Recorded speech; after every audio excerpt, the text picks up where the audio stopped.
So Daniel, thanks for joining us today to talk about Orica. It's a stock I know you've covered for a long time, but why do you think it's so well positioned in the current market?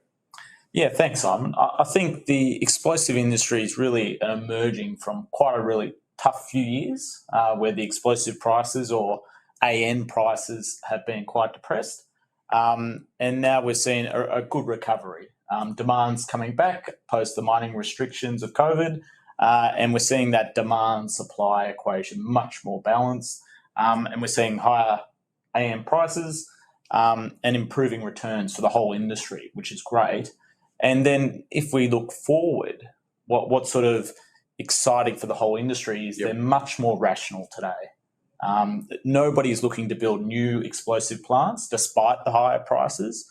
And that's because for a few reasons. One, to build a new plant costs a lot more today. Two, the environmental provision or the environmental permits are much harder to get today as well. And just three, I think the industry is just a bit more rational. They're more focused on returns rather than market share today. So that's all good, leading to sort of quite a good medium-term outlook for the business. And so what makes Orica different to its peers?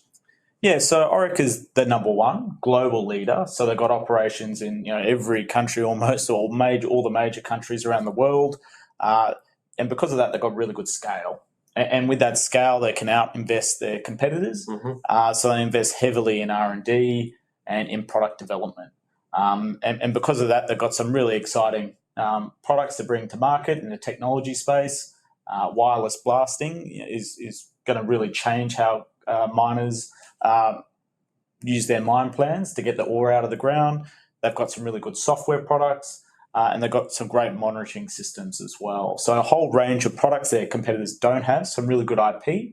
And then also we think the management team's fantastic. We really think they're industry leading, as well as the board. True. And then to top it all off, they own some land. They own a lot of industrial land, several $100 million. They're going to look to sell over time, and they've got a great balance sheet. So lots to like.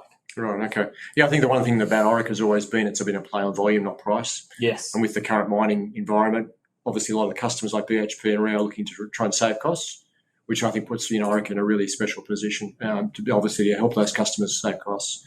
In terms of the valuation, Daniel, obviously it's got to be about the numbers. How does the valuation stack up for Orica?